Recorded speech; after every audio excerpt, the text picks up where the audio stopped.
Hi, welcome to the technical committee meeting for June 10th, 2020. Um, here is Doug Wilson, and we got Wes from the TC, and then we have a few of our triagers who are joining us, Glenn, John, and Matt. With us today for the topics that we're going to definitely be going over will be a topic about Express funding and basically trying to just doing a little bit of discussion to talk about what we would use funds for. So that will help drive us to get these funding accounts set up with at least a plan for people to understand, at least, draft wise, what they're actually funding. I also wanted to kind of talk about something I know Wes had pinged about, which was our Open.js session, our collaboration session that we have. That's, I know, triage related. It's contributing to Express. It's coming up soon, within, I think, 2 weeks here. So we figured, at least as a TC, we'd go over it. One other thing I forgot to mention too is probably we'll just also, at least high level, just go over a notable change that we made to our website and, around a current, issue in the world that's going over a lot of websites. So we'll just make sure that we at least touch on that as well. So we'll kick it off here with the funding. So I know, Wes, you had brought it up before, and I know you mentioned it again because of the Open Collective. Yeah, Open Collective, yeah. You got Open.js and Open Collective, too many opens. You're right. And even GitHub also has a funding platform built into it, I remember. And I have in the past, I have kind of not really done too much of that. One, because it has been a long time, early on, a lot of the funding was basically a do-it-yourself, right?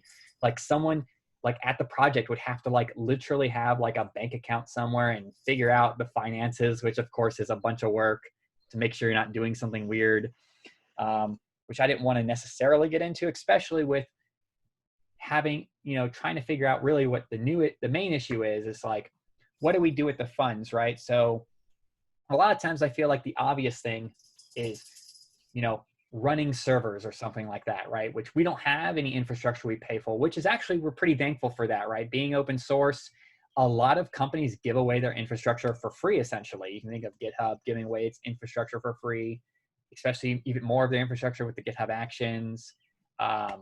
Travis has given its infrastructure away, for our open source project. So that's actually pretty nice. And our project, I think, being a library, has kind of not really required a real server infrastructure that is not just suitable from these free things. I know I mentioned in that issue a couple things I've seen some projects do. So of course, there's always the pay ourselves kind of thing. There's the idea of paying, basically issue bounties. So that would be you put a bounty, quote unquote, on an issue. And the idea is to capture someone on that issue who may not be necessarily, the direct people who are already spending their time. Though some projects all, let anybody do it, including their hardcore collaborators. Of course, the difficult balance is how do you prevent the collaborators from just eating up all that money and not, before anybody else can, as in using it to encourage new committers and new points of view in collaboration. I've seen a couple things where they've used it to send simple merch, stickers or something like that, to say, hey, I have this local JavaScript meetup group in Albuquerque, and we're going to do a little talk about, one of our meetings is going to talk about Express on here, so it's okay, cool. We can send some for, we'll just use our funds to mail some, Express stickers to you so you can hand it out or whatever and promote it.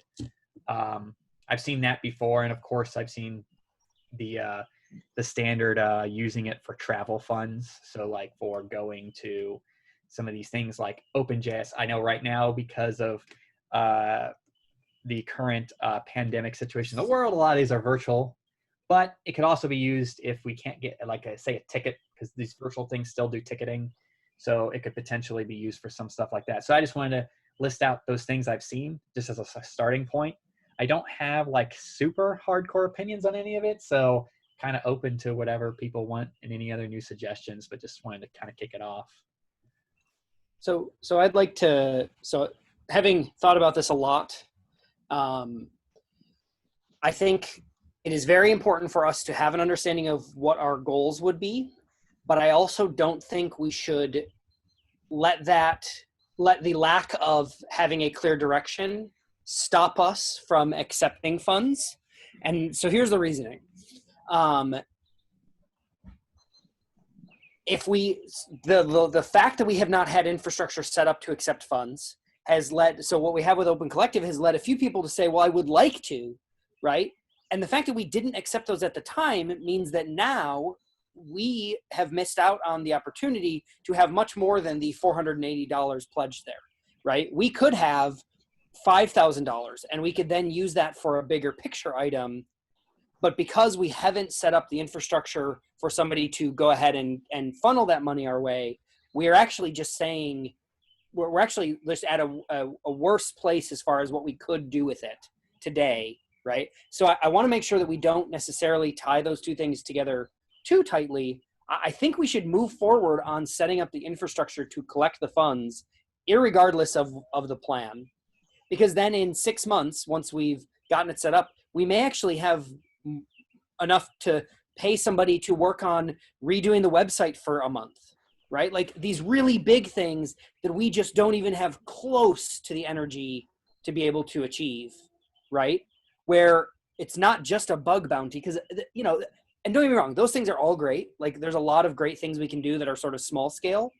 But the things where I see funding really coming in is, you know, hiring an engineer to do a specific thing that we as the, you know, leadership of the group, and it could even be one of us if one of us is available, but it doesn't have to be, you know, it could be a new contributor who wants to, like I said, redoing the website is one where I think it's really interesting one because it's such a big job and that website hasn't had like a new style update or a new structure to the, you know, things in a really long time. And there's some things that would benefit from a nice restructure, thinking about a content strategy or, you know, something like that, that take a lot of effort, more than just a bug bounty's worth of effort, right? So those are the kind of things, and it could even be paying a company to do it. That's where it gets a little bit, you know, it would require a lot more money unless they were willing to do it at, you know, some pro bono rate. But like accepting the funding now could enable that for us in 2 years, right? So having that plan 2 years out is sort of great, but like not super required for us to get the ball rolling on having that today. Yeah. Like, does anybody disagree with that? Nope. And I just wanted to say real quick, I'm not going to add too much because I saw Glenn wanted to talk here. But I was going to just note that, yes, to be clear, my opinion isn't to say that we can't start collecting until we have a plan. Now, it was just to start thinking about what we want to do with them. I think when you first opened that issue, I was really happy because, like, yeah, like if someone wants to set it up to start collecting, absolutely, I think we should do that. Especially some of these things like Open Collective, and I think there's some of these other ones where it's like trickle down. I don't remember what some of those were. I don't remember if that's GitHub does some of that, but so actually Open Collective does that. Okay. So by being a part of Open Collective, we would also get the benefit of anybody, and so that's called Back Your Stack.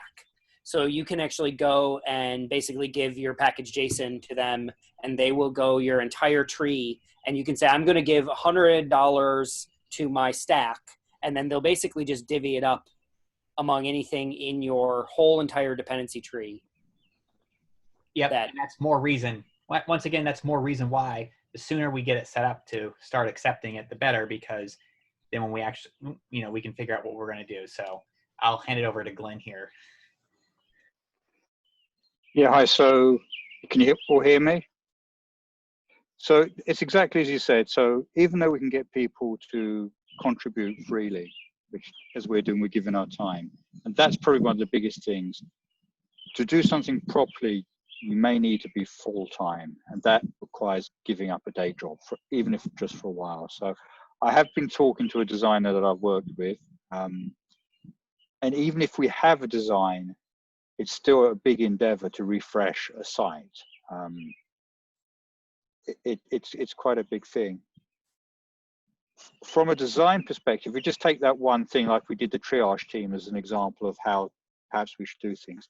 Redoing the website, refreshing it, coming up with the designs and deciding how to code it is a pretty good case study for how to use funds, yeah? The only thing I see, the only negative thing is, you know, in a former life, I worked at a hedge fund, which I can't name because they chased me once. And managing money is hard. I mean, you know, we're teams of people to manage just the money. It doesn't matter how big or how small it is, it's the same amount of work, to be honest. And that's the thing, we all have to account for money. And then some of the things that we've talked about in the package maintenance team come in like, you know, what is the direction of the group? What's our mantra? What, you know, what are all of our rules? Because as soon as money is involved, it changes the tone. So we just have to be aware that there is a kind of a binary change from being a truly free open source, non-money related one to becoming a little bit more serious because there's money involved. It doesn't matter if it's $1 or $100,000. As soon as there's money, you have to have bank accounts and you have to have people with names on them. You have to have multiple names. So, well, I think some of this, not to interrupt, but some of that is involved in the Open Collective platform. okay. So it helps with some of that. Like, and I think that it was Pia, I think, posted some details there. So that might alleviate, maybe not fully, but like you can do everything from like invoicing straight from Open Collective.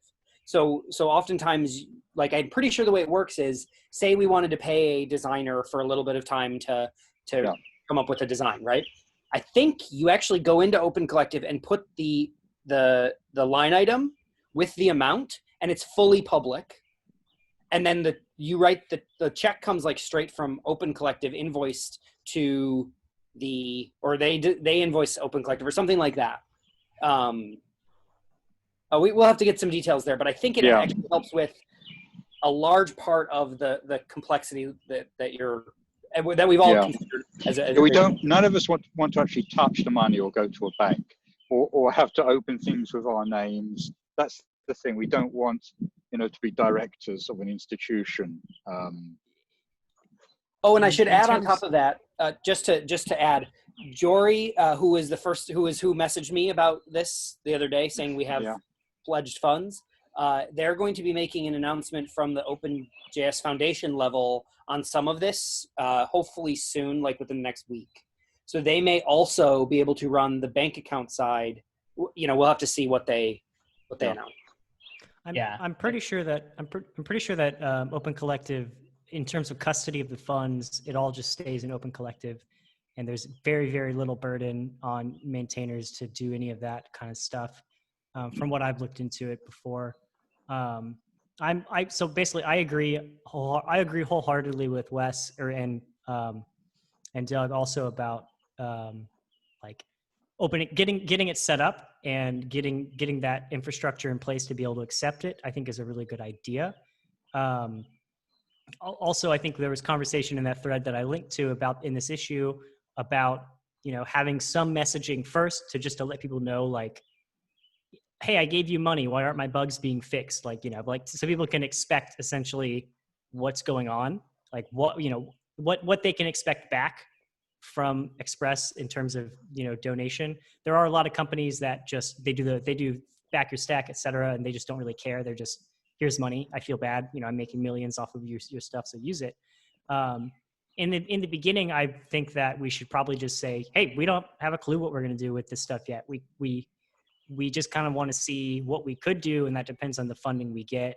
And here's some ideas, but this is, you know, you're backing our ability to maybe think about what we're going to do right now with the money. And I think that there's also a huge can of worms, specifically in terms of paying contributors and people and stuff like that. I would love to do open source full time. That would be a dream for me. I would love to get paid for this stuff. However, I definitely don't want to see us rush into that. I think that what's exciting to me at first is just like, let's say, oh, we got, let's say we had X amount of dollars, whatever, a large amount of money or something like that. We could then potentially look at it like, well, we haven't decided yet how or if we're going to pay any contributors. And as long as everyone's cool with that, we can start looking at stuff like, hey, maybe we can pay somebody on the Node.js side, a contributor there, to then do work on the platform that would then unblock us on stuff like, say, quick implementation or fixing HTTP 2 or 3 compatibility, or we could potentially use funds to fund somebody else's time that wants to accept funding for that stuff, to then do other things that would open up new capabilities, go up the stack or down the stack or whatever direction that would actually be. So, but my point being is just that, like, I don't necessarily see us receiving funding as then it immediately going to, well, obviously we should pay people now. I would love it if we could do that. But again, it doesn't sound like, I don't think that we're ready to do that yet. Yeah. I have a question. Oh, go ahead, Matt. Oh, no, I was just curious. I was kind of coming into this meeting under the impression, presumption, I guess, that the OpenJS Foundation sort of had more, I don't know, guidelines or experience hand-holding as part of it. Like, it seems kind of odd that we're sort of going through this from scratch. Like, not that they would sort of direct how we spend the funds, but just sort of having overarching principles around maybe how the funds can't be spent or things like that. Like my quick search hasn't found a whole lot. Yeah, so I can answer a little bit of that. So I've had a few conversations with them about this topic. There's sort of they have some. So first, the OpenJS Foundation is also part of the Linux Foundation. So the Linux Foundation has a bunch of things. There is some philosophical disagreements between the Linux Foundation, I think, and the OpenJS Foundation on what that should look like. And so I think it's made some unproductive conversations there, which has sort of maybe made it like that the OpenJS Foundation doesn't really want to commit there, is the way I felt. Now, that could change like next week. Like I said, they're supposed to make some decisions and announcements on this. But what you describe has been expressed to them multiple times. So we talked about it a bunch at the last Collab Summit. There was a open office, it was like a project open office hours.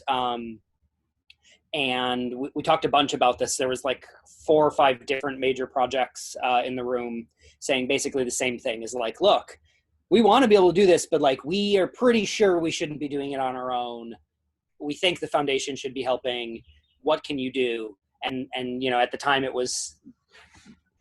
they were not able to provide an answer. So I think in the long run, that what you describe, which is like they should have some guidelines, I think will be true. In the short run, it's just not ready yet. I don't know if you know the history on it was the JS Foundation and the Node Foundation, then they merged. And so like that was what, a year and a half ago, maybe 2 years. Time flies. So like they're still working out some of the details of like what even the foundation does and provides for all these projects. I completely agree, but also like we're going to be on our own, I think, for at least the short term.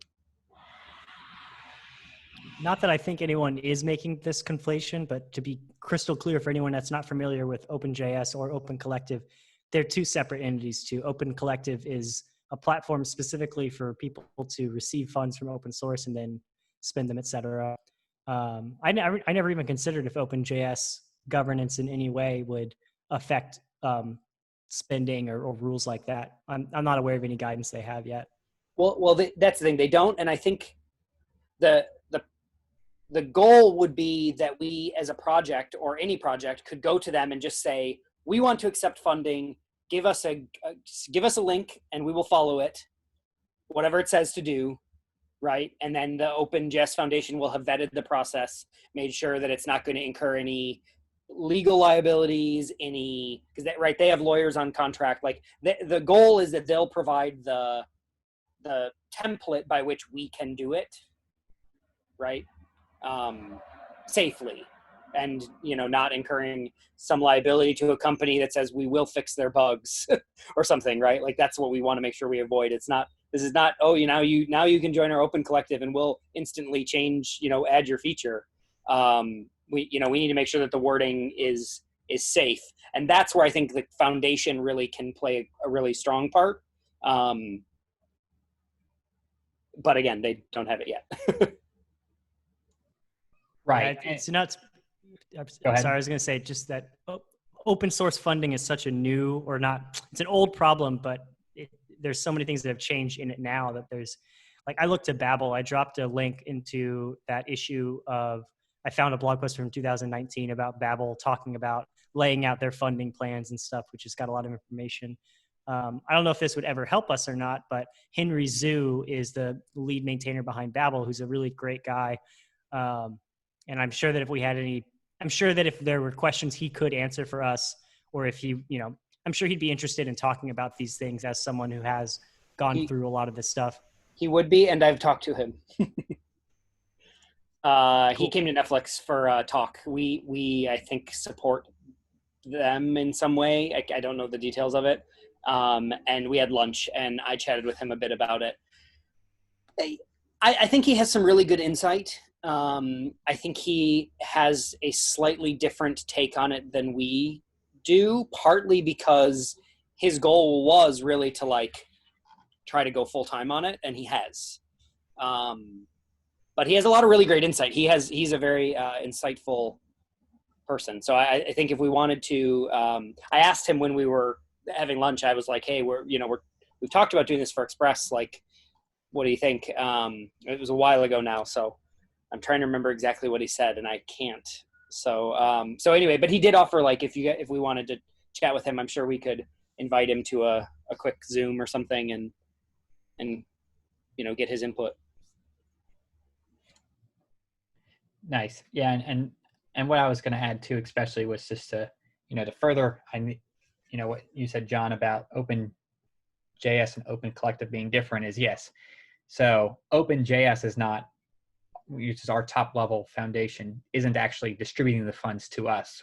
We'll be working with essentially separate entities like Open Collective, potentially GitHub, who knows what, to get the funds. And yep, then that's exactly what it would be really nice if we can get from OpenJS, is kind of like that standard, whatever legalese is necessary, because, as Glenn points out, which is kind of always been my hesitation, is once you start pulling in funds, it's there's all these we really don't, we want it to be, we want to have fun doing this, right? We want to do just contribute really back and help people contribute in. We don't want to end up where we accidentally get ourselves somehow personally liable, our personal liability somehow getting tied up in this, even though we're always kind of at that risk just by contributing in a way. So it'd be nice to at least not expand it more than necessary. And as that point comes, it's things like Open Collective have come a long way. So they do have things like help us custodian the money and things like that, and just invoice things, which really do help a lot with that in addition, as well. As there have been a lot of previous platforms where they kind of say, well, we'll provide basically the ability to, but it's on you. And a lot of those had collapsed from legal issues. If you remember, Wes, if you ever saw the one where it's but get tips or something like that. Oh yeah, get tip. Yep. I used to have some people that I supported on get tip. Yep. Collapsed because of legal issues around the funds and stuff like that. So it is very tricky. As I'm sure Glenn kind of hinted that he probably knows a little bit about. So the idea is to use these platforms that if we can, these platforms seem much more mature over the days, especially since GitHub itself has one, which, that's run by Microsoft. I mean, well, okay. So I have some interesting. So first, they did add org support. So if we wanted to go that route, we could accept money as an org.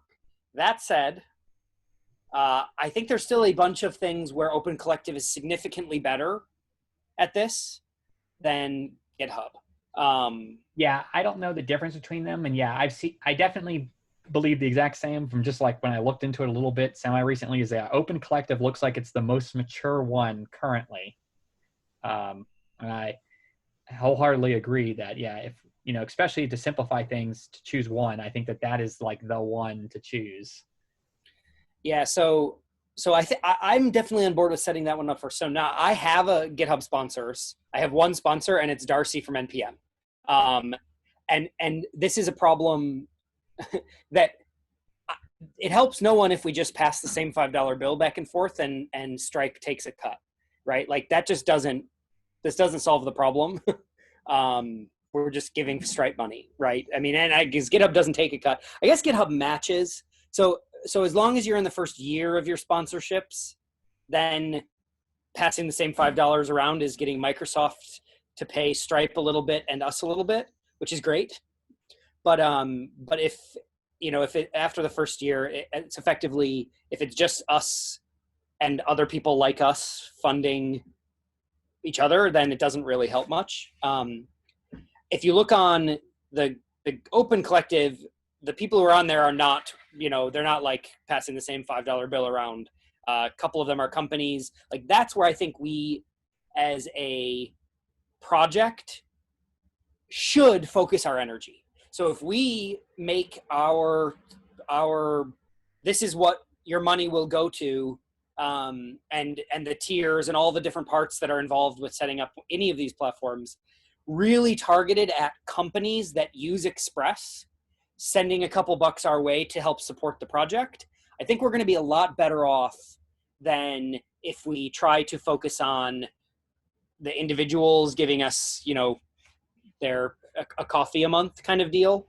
And so I think, and then we also then from that, I think would get a lot more reliable agreement with them, because what that might end up doing is it might end up be that we say, hey, if you're a company and you want to support the project for $500 or more a month, then we as the maintainer group will actually like invite you to a private Slack that we can chat about stuff, and we don't need to, it's not a high commitment thing, but it's something that gives them some return on value where they're not just like opening an issue in the sea of our issues, right? I mean, and it's perceived value, but effectively all they'd have to do is open an issue and they'd get the same exact experience. But like we can then use that as an incentive to keep things rolling along. And it doesn't add really any extra work to us, but it also adds perceived value to them, which then, would help us grow it to the point where it's not just a bug bounty, but it's also, paying for us to go to a conference to give a talk, or having a Express collaborator summit of our own. Like Electron, very different project, very different stage, funded by a company, blah, blah, blah. But like they have their own summit, right? Like I really like seeing y'all in person. Like Doug and I have only actually met in person once, but it was great, right? Like if we got to a point where we had enough funding to be able to do stuff like that, I think it could materially change our experience with the project, right? And Yeah, that's where agreed. Yeah, I see companies really coming in, as the goal is to get the companies making money on yeah. Express to help support the project. So the companies with real money, the big companies, they behave in a big company way. You only need to get one big company on board to make everything pay. But each one is incredibly hard to deal with, and they do tend to like dealing with other big sort of other institutions. And just from my experience, I think some of the big organizations might be happier dealing with the OpenJS Foundation rather than a project, and saying, we really like the project under your umbrella. That one, we like that one a lot. We use that a lot, or we use these 5 a lot. It is just in the real world, the small and medium-sized businesses which are a bit more laissez-faire, but we only need to get one big company, and that would probably pay for everything. But they may not want to deal with a individual. They may want to deal with open source in general. So that might be another way of doing it. Yeah, one thing I'll add a little bit on that is that the company, which is now my former company, did have a thing where basically the employees internal, like who use a lot of the open source, could actually vote for some of their top projects they would like the company to give money to. So like the company would basically just have a giant pool of money, be like, we have, $100,000 we're just going to give to open source stuff. And we don't know what to do exactly with this. So please tell us what to do. And so they kind of set it up like that. And they would just give it with no strings attached. They didn't really care. They just wanted their own employees to vote for it. Me being a part of the company technically disqualified Express in the first place, but that's not a problem anymore anyways, let alone of course, any project that didn't have a way to give money was not really under qualification. And they actually preferred most of all to be on Open Collective actually. So that's kind of just a little perspective there. And it is a giant company. So I can only imagine if they're probably not alone in some of that stuff. So, and to your point too, I think having a big company start, who backs it too helps, I think, with a lot of the other big companies because, Yes. you end up with that kind of situation where they don't want to, who wants to be their first one to dip the toe in the water. And that's why you always see, these projects where they always have the big billboard of all the companies that use said project because it's just I don't know, it's just like the thing to do or whatever. And it's hard to know if that will help or not, but still, there are companies out there like this. So it is, and of course, to Wes's point, getting this set up, sooner rather than later helps them be able to direct that fund because, as Wes even commented on the thing, the Open Collective, for example, says it has $420. But then, as I forget her name, I think Pia. Yeah. Okay. Yeah. So commented on there and said, well, technically the 420 isn't real because basically we don't have a way to put that money into a place because you don't have a thing. So it's technically just potential. And when you actually go to make it, it sounds like they actually try to do it and they could just all disappear. Some of it disappear. Who knows? So once again, that's just another reason, to actually set this stuff up. So, it sounds like we're going to have probably continued conversation with ideas for what to do with it. I think that we're all, we're on board with, just, working to at least get it set up to accept these funds so we can, continue to work on, figuring out what exactly we're going to do with it. If we need a message, that can be our honest message right now, even, if that we're required to put one, right? Hey, we're working to plan on what to do with the money. So not, you can always check back here or whatever for what exactly, it is. Open Collective, as was noted, has that open invoice system. So everybody can see whether or not they've contributed or not, where the money has been flowing to, and what happens to the money when it is used, which is kind of nice. They do that for transparency. Once again, because I think they know that there are people who want to know what's happening with the money that they're giving. So, yeah, I think it sounds to me like the next the two steps to take next are, so I can set up the account with the OpenJS has the new emails set up, so we can use those. I think it's a list, so I don't know who's on it. I know I am. I assume Doug is. Yeah, I'll send you the link because they're actually managed through YAML in an OpenJS repo. So I'll send you a link. Okay, I haven't seen it yet, but anyway, I'm on it right now, so I can at least use that to just create the account, and then I'm pretty sure once you create, I went through this process at maybe 6 months ago, so I don't remember exactly, but I'm pretty sure what I'll basically do is add if I register with that account, with that email, I think it'll go to all of us. And then I think we have to add accounts for individuals who are part of the collective, if I recall correctly. So anyway, the point is, I'll go through that setup over the next couple of days. I might not be able to get to it tonight, but probably tomorrow. And then the people on that list, and if you PR into the YAML, I guess, before then, hopefully it just works. And then and then I'll put a temporary message that just says, we're in the process of getting this set up.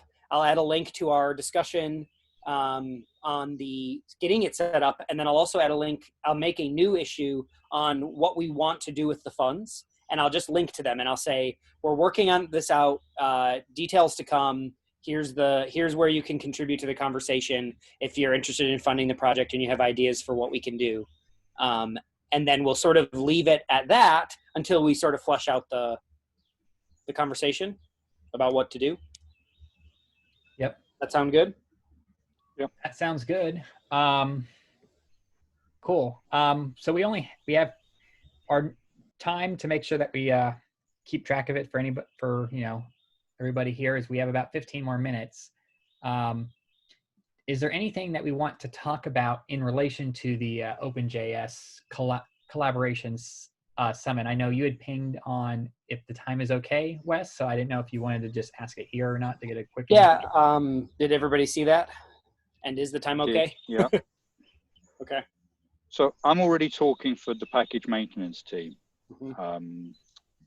I'll be fine, but I'll be more of a Batman or a bag holder, but I'm quite happy to be on screen. But if we talk more after the meeting today. Okay. Off YouTube. Cool. Yep. Okay.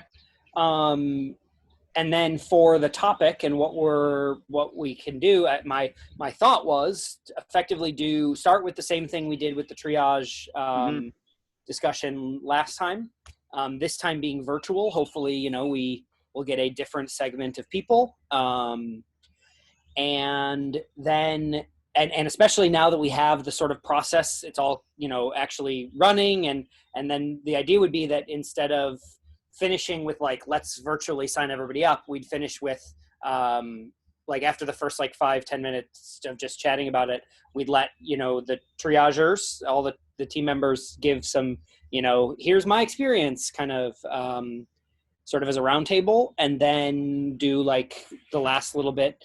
I think we have an hour, so it'd be maybe 15 minutes of presenting what the triage thing does, the process for signing up, 15 minutes of 15 or more minutes of sharing, the current triage feedback, and then the rest of the time just doing Q&A with folks who've come. Does that sound like a reasonable use of the time? Oh, yeah. Cool. Works for me. Okay. So as long as that's good, then I don't think there's too much. So Jory asked if there was any pre-info or reads to send people. I said just link to the contributor guide, which has the sign up for the triage group. Is there anything else anybody can think of that would be good to provide people beforehand? You should do. Okay, then that's it, I guess, right? We'll all hop on the call maybe 5-10 minutes before, I think, because it depends. I don't know how they're going to provide details on how we use the Zoom rooms, I think. So we'll have to see if because they only have 3 rooms. I don't know. I think there's 3 tracks, so it might be that we just all have to join right at the Yep. starting time. But That was actually going to be one of my questions. I wasn't sure how, if it was a single track or not, the 3 days of summit. Because I believe what I read is this is only going to be for an hour, correct? 1 day, 1 hour? Yep. Okay. Yep. So that would be, was it 9 a.m. PST, or I guess PT, I don't know, whatever. Pacific time zone. I can't remember if it's standard or daylight savings time, but so 9 to 10 Pacific time. Yep. And then I think we'll probably be cut off pretty hard. So we'll want to make sure that we manage our time well. So. Has anyone done one of these virtual conferences where they do breakout room styles on Zoom or something? Yeah, I've done a few now. I've gotten over the last month and a half. I've got an expert on participating in these rooms, and it is a little different, but it is nice to meet people and talk about exactly the same issues. We all think we're special, but actually we all have the same issues. Would it So do you think either you, Glenn or Matt, think that there's value in doing breakouts? Like would it help to take small groups and separate with one person from the team, or? I think it would do if we have enough people. Depends how many people we have going into the Zoom. Usually from the ones have been, there's somebody managing it, and everyone joins one room and they break you out. And then they bring you all back in again at the end of the breakout, back into one room. And then, they ask you to go join the main track again, or which are one of the other tracks. Yeah, so I can easily see if there are enough people there that the Q&A Yeah. would run long and turn into a conversation. Yeah, that makes sense. So how many people do we think is the limit? Because then as soon as people start joining, we can just like decide, yes, we're going to do breakouts or not. We can start with just one breakout room, and as it gets bigger, with all of us in there, we can break out one person into the side one. And depending on another day, we can pull the other person into that, so we have a number of people representing. It has worked. It's worked surprisingly well, and I've enjoyed the breakouts, the conferences. I think I'm just trying to remember which one it was. Unfortunately, I've done so many conferences in the last 6. I don't want to misname it on YouTube, but they did actually work quite well.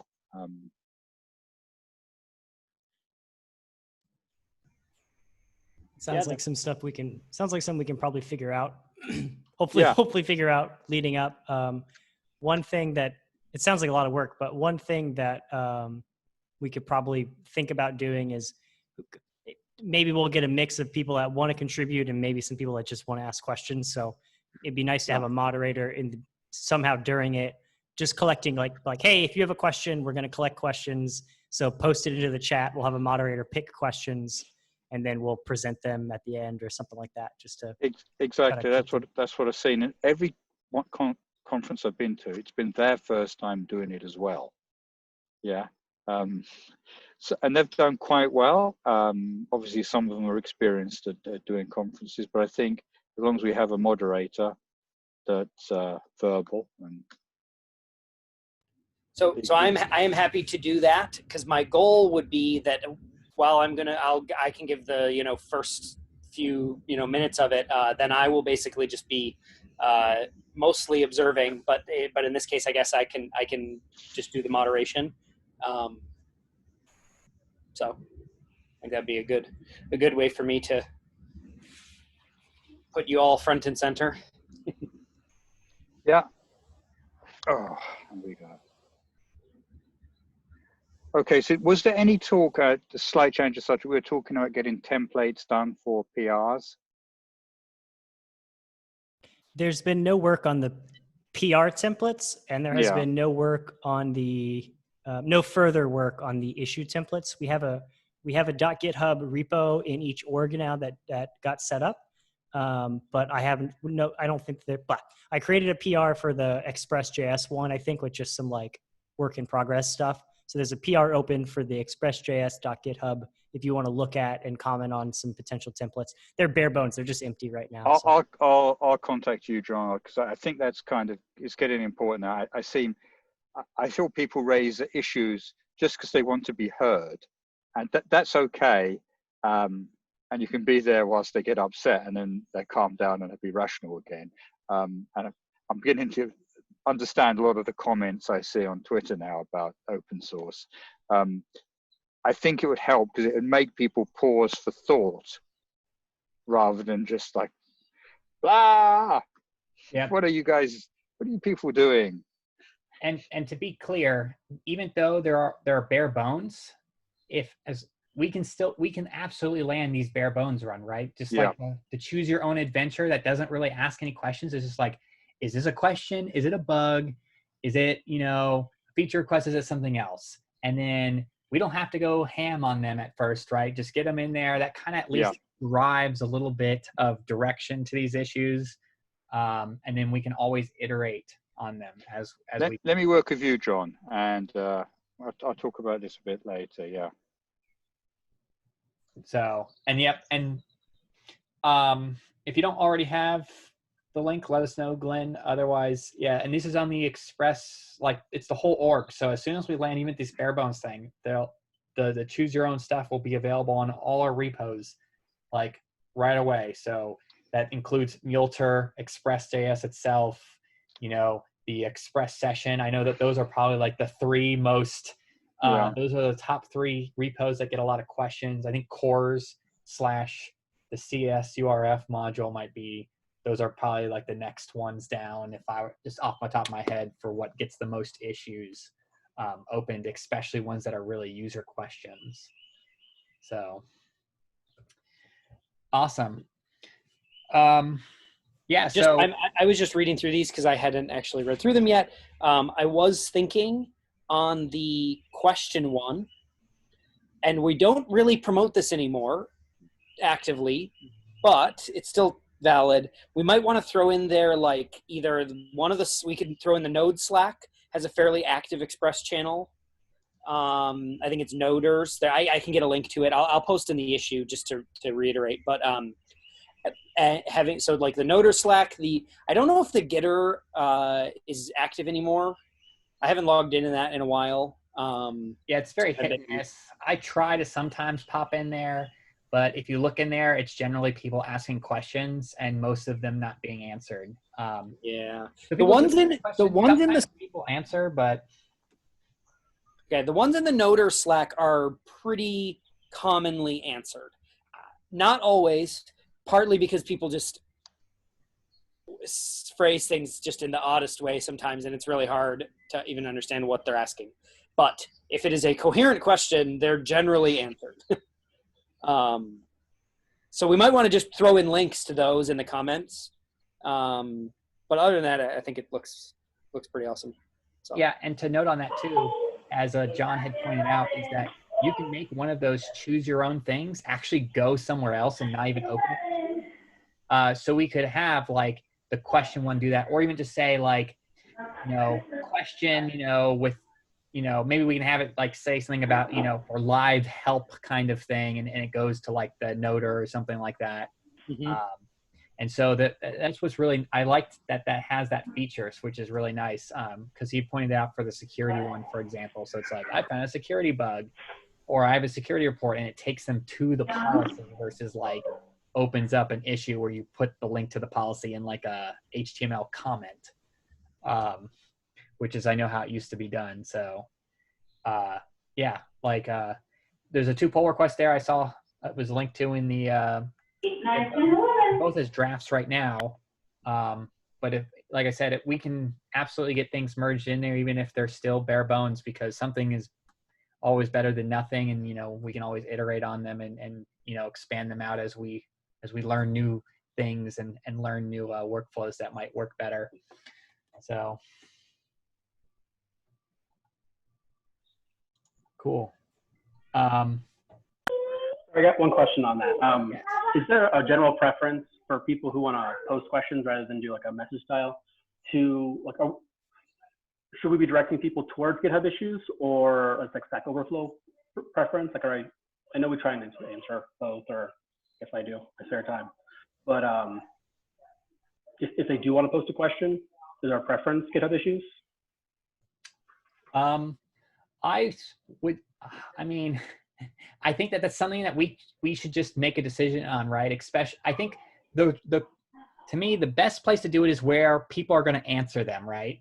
So whether that's us or third parties. So if they actually get a better response from Stack Overflow, say, then it might be worth pointing at the Stack Overflow, and then we just say, we just have Stack Overflow accounts and look at that. If we say GitHub issues, if we can answer them there. That's really what my opinion is wherever they're going to get actually answered is really the best place for them. GitHub. So I agree mostly. Sorry. That's all right. I was just gonna say I agree mostly. That said, I see a lot of wrong answers flying around, and they're not always necessarily even completely wrong, but they're oftentimes not the best way, even if they work. But I've seen even ones that just like flat out don't work. and people say them very definitively on Stack Overflow in this Slack channel. So I'm not saying, like, I don't think we have the bandwidth to take on the burden of all the questions that people have, but I also think we should be conservative on the statement of if they get an answer. Like, the goal would be we try to get them the good answers. Yes, sorry, yes. And I don't remember if I said and or the answer, but yes, I absolutely agree. Yeah, we want them to get the right answer, whatever that means. Yeah, like, obviously, like you pointed out, right, it's hard for us to police the whole thing, like on Stack Overflow.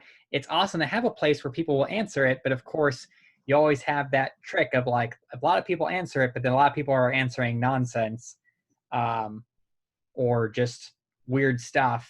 It makes it hard, and then they might get, a bad experience. Of course, not getting any answer at all can be a bad experience, but of course, the nice thing about stuff like that, we really, I know that Linus had brought up the GitHub discussion thing. I don't know how well that works anyways, but besides that, like, what I think the biggest thing we have is, like, people being able to put post their question and then somehow selecting what the answer is. You see, if you know what I mean, like, kind of like a la like the Stack Overflow, where it's like, this one is the answer. So when people come to it, because you'll see, I'm sure you've seen it plenty of times, Wes, where someone will comment on, like, some issue that was open years ago, either randomly just posting what they think the answer is, or just saying that doesn't work or something like that. And it's just, it's hard to, it's not a great, that's the problem with GitHub, is that we can give them the right answer a lot easier, but it's also a weird forum to have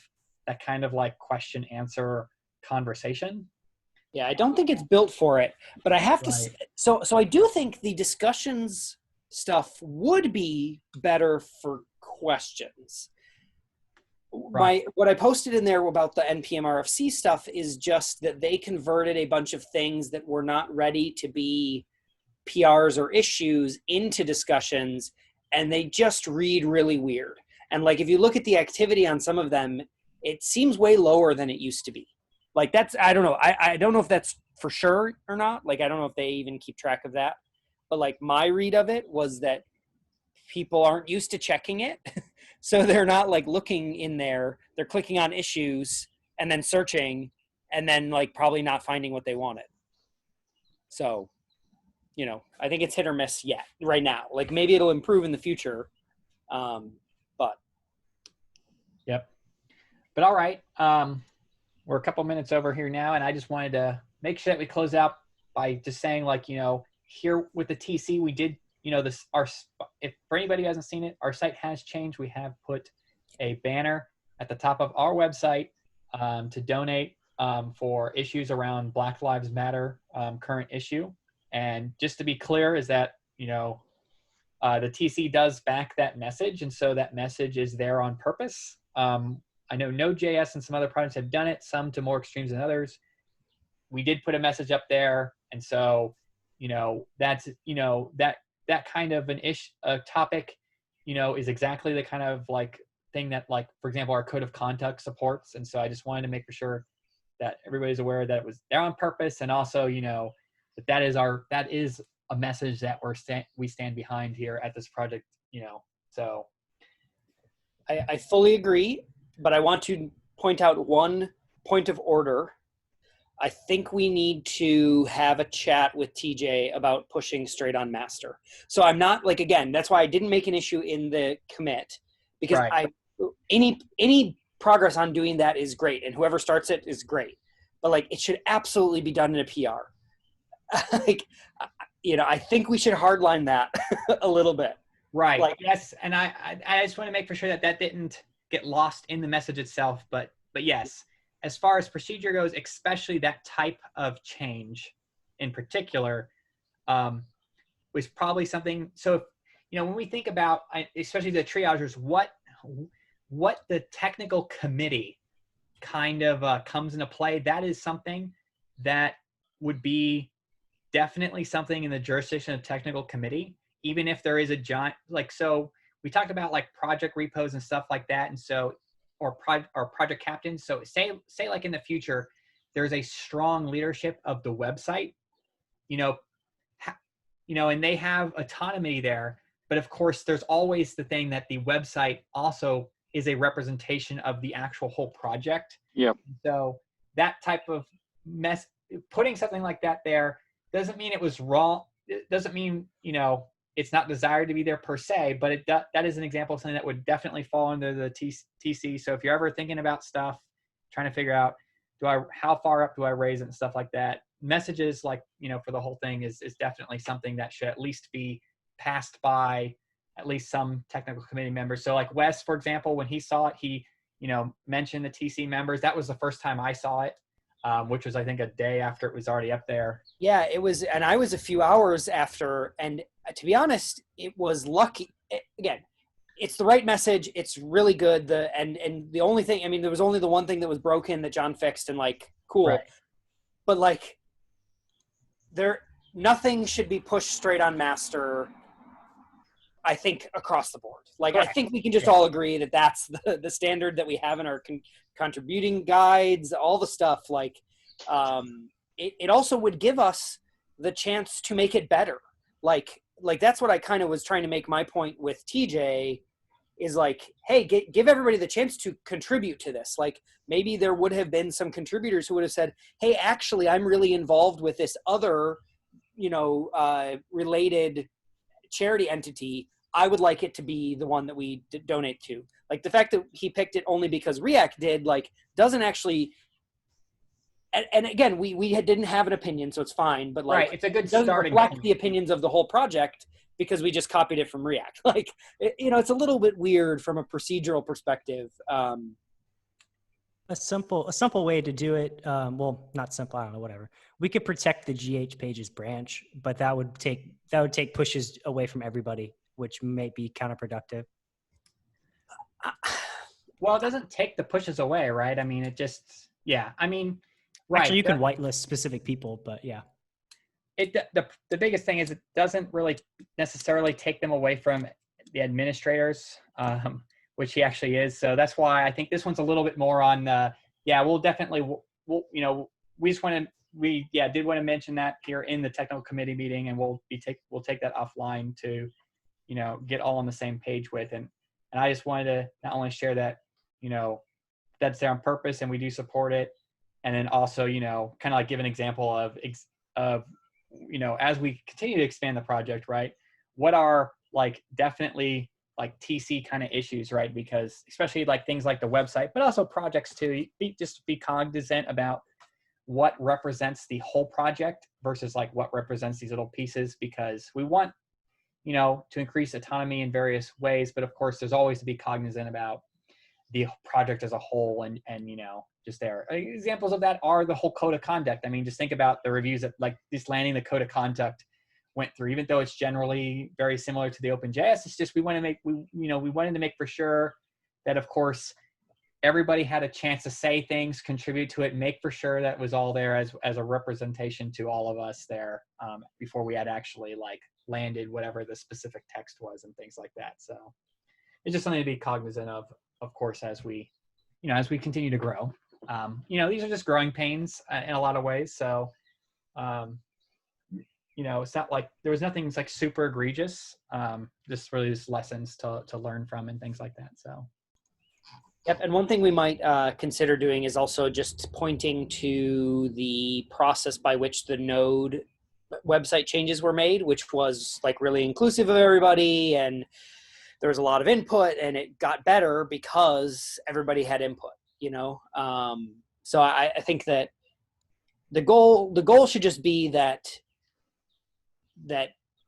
people feel like they are in a good place to be able to propose changes that stand for something, and that the project is going to back them, but through a process by which the project can say, yes, we back this, which didn't happen in this case. I definitely agree that I would have loved to have seen it as a PR. But one last thing I'll tack onto this, just that I have been pleasantly surprised, but I'll open up an issue so we can talk about this offline.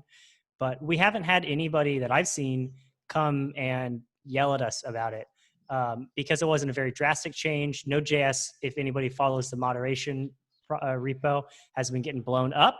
Or not, even their stuff hasn't been that bad. But point being is that we should think about opening up an issue just to decide, like, are we going to ban somebody if they come and spew hate speech about it, et cetera? There's been trolls, basically. So we I'm need keeping an my issue eyes for that. out. That's against the conduct, and Yep. I vote yes. That's I what mean, was gonna like, to be honest, we need to Our code- protect ourselves from people who come in and troll like that. Like, Okay, settled.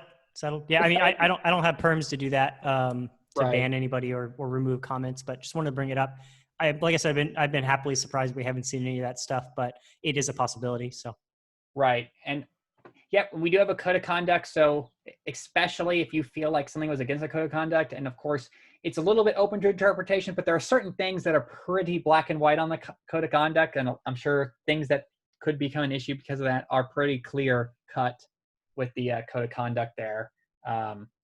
So yeah, we haven't, and that once again, like just like a lot of things, like Node.js didn't even have that moderation repo for a very long time. And so we don't have one yet, but maybe, you know, if it becomes like a real issue of things like this, we could always do something about that as well. So, you know, just like the things, as we continue to grow, we'll come up with whatever processes and stuff are needed. I think we should probably take that conversation into an issue and discuss it more long term. I would like to say that the one nice thing about having a moderation repo is that then you can have a bunch of private conversations around that aspect of it if you need to. I guess you could do that with just the discussions in the teams. Okay, well, maybe there's other ways to do it, but you know, there are times where I think there'd be some value in having some of the conversation be a little bit private, things that have happened on the project. So. Cool. All right. If we don't have anything else pressing for that, I think we'll probably end it here. I think that makes we did start a little bit late, so it's technically an hour, even though once we kind of, you know, went over a little bit, and, you know, we'll continue to try to get better at that, but it is what it is. So thank you all for joining the technical committee meeting. And we'll conclude that.